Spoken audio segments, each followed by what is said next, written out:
This film is a profile of the South African Coalition for Transitional Justice and its work to hold the government accountable to deliver all the recommendations of the Truth and Reconciliation Commission.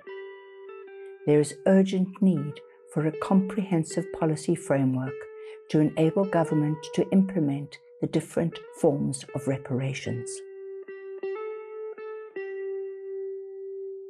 My name is Yasmin Suka. I'm a human rights lawyer and worked in the human rights field before I became a commissioner on the Truth and Reconciliation Commission in South Africa. I was probably the person who put out the lights and was responsible really for the final set of reports that we handed over in 2003. My name is Mary Burton, and I was a member of the Truth and Reconciliation Commission, and I have been interested in the work of the SACTJ, the South African Coalition for Transitional Justice, for a long time, since it was established, and followed its work. And more recently, that when it has become more formalized in a way in terms of membership of organizations, I've been happy to join as an individual member. So my name is Kasia Zdunczyk, and I work as a project or program manager for the unfinished business of the Truth and Reconciliation Commission program at the Foundation for Human Rights. I also serve as a treasurer on the SACTJ board. And I've been involved in the work of the South African Coalition for Transitional Justice for the past 5 years. My name is Fatima Harun Masood. I am the youngest daughter of the late Imam Abdullah Harun, who was incarcerated, and he was tortured, murdered and killed in detention of September of 1969. I'm Judy Seidman. Khulumani was one of the founding organizations in the SACTJ, and as the SACTJ became more solid and expanded, more of my work was related to that. And yeah, eventually I ended up as a Khulumani representative on the SACTJ. I am Namarashia Ponase, who is a victim and survivor of a South African apartheid, gross human rights violation, who is now an activist, who was working with other victims. My name is Raisa Pather. I am an investigator, a senior investigator with Open Secrets, and I am also the vice chairperson of the SACTJ. Open Secrets is also a member organization of the SACTJ, so that is my association.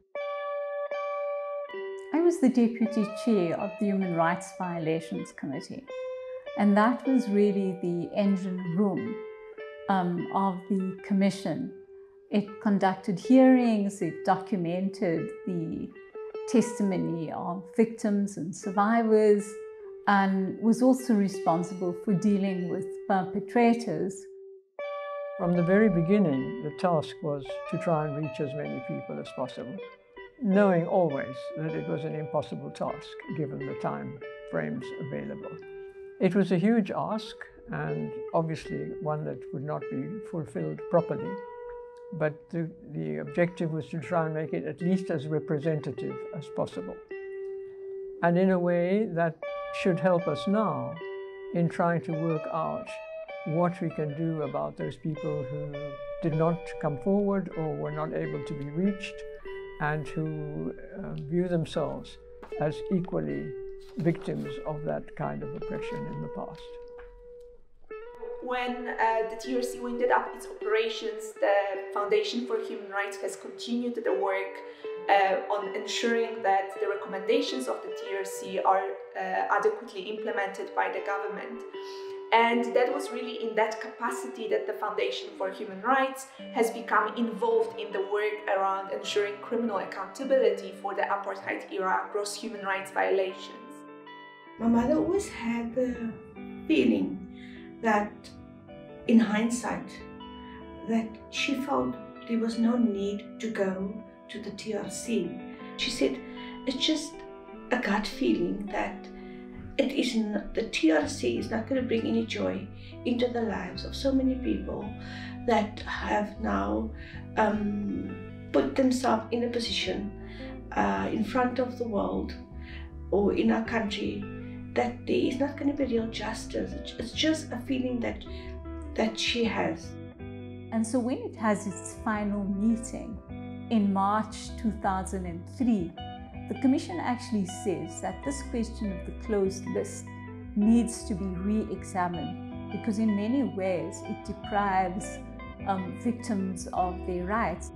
I'm the one of the people who could not come inside the Truth and Reconciliation Commission because why they stopped us. I was right at the door when the officials of the TRC then they told us no, they are coming back because during that time it was still, the violation was still going on, the conflict, especially in East Rand, it was still taking on.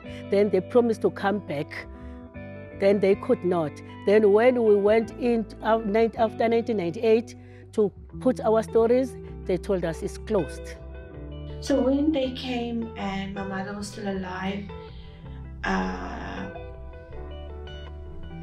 and met Yasmin Howardwani and Judge Siraj Desai, he asked my mom in Afrikaans how would she feel if that the inquest should be reopened. So she said, as die Boeta so sê, dan gaan maar voort. And if this is going to bring closure to my children, then I'm at peace. Unfortunately, in the democratic era, our public officials have yet to deal with the crimes of the past. We can see this in the endless delays to deal with the TRC cases, and we can also see this in the way that the majority poor Black South Africans are living day to day with the legacy of apartheid that we have not yet challenged. And there certainly needs to be redress for the crimes of the past. It is important for the youth in particular to understand how the crimes of the past affect their present and their future in South Africa today. The South African Coalition for Transitional Justice has initiated a national mobilisation drive to develop the policy framework in an inclusive and consultative manner to guide and fast-track the delivery of reparations by the government. We are already started the campaign of mobilizing all the victims in all areas, in all society of South Africa. In some ways, I think that the TRC is an episode in the past as far as young people in South Africa are concerned. And maybe we have to accept that. It was always going to be nothing more than a bridge to a new future. To say what exactly is it that we need at this stage, 30 years after the end of apartheid, 25 years after the close of the TRC, what are the things we need? If it's not us, what are the things that our children and our grandchildren need? What are the things our communities need? The proper medication is still needed, and the issue of how proper housing is still needed. The issue of also proper education for ourselves and our children is still needed, and a proper financial help is needed. How do we get companies to account? What are the mechanisms? Is it possible for us to achieve reparations through corporations paying back what they illegally and unjustly earned during apartheid? I think these are questions that we certainly need to grapple with, and that hopefully through the SACTJ we can keep pushing forward and applying pressure for justice. So yes, we have to address the clamour of those who did not receive any reparations at all, and who believe that they should be equally treated, or that there should be some compensation. but also the clamor of the majority of our citizens for a decent life, for a decent chance, for healthcare and education and all the benefits that were part of the overall recommendations of the TRC. There is an opportunity with reparations. I also think that the work that the coalition is doing at this point, which is actually to begin these consultations with victims, which should have taken a long time ago, I think that's an important opportunity to put on the table an evidentiary basis for why we should be able to mount this constitutional challenge.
Galela.